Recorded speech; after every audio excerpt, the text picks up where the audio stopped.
Hello and welcome to today's video break. Psalm 38 verse 2 says, "Your arrows have pierced me and your hand has come down on me."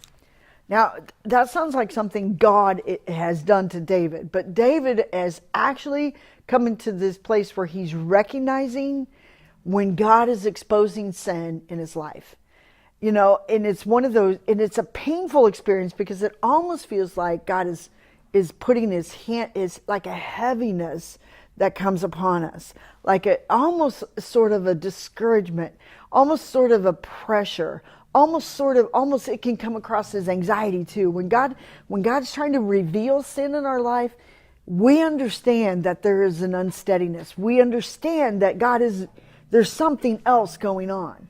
And often we try to say it's something else, it's something else, it's something else, until God continues to bring you back to your sin, continues to bring you back to your sin. Now, this happens a lot when you might be reading along in a passage of scripture, and all of a sudden, there's something that God is trying to point out to you, and so you sense, you keep hearing it, you keep hearing it, you keep hearing it, and it almost feels, in David's case, it almost feels like an arrow's piercing your heart.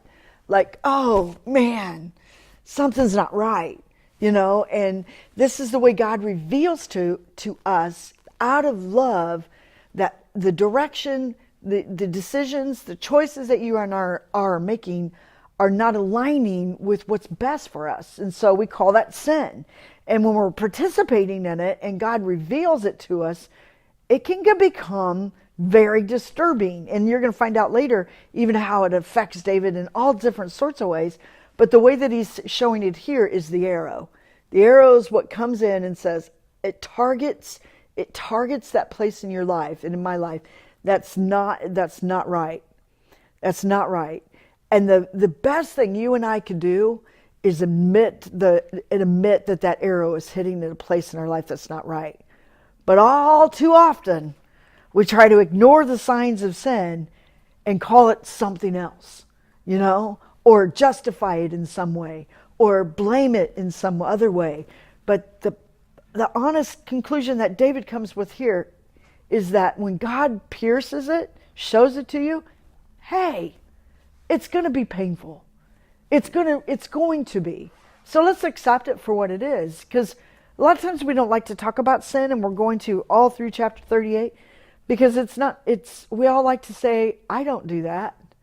I don't do that. Or we like to judge other people's sin.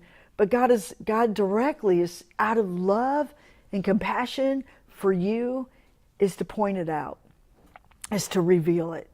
And it may feel just like an arrow to your heart, to your soul, to your spiritual life with God. Receive it for what it is. Be blessed, my friend.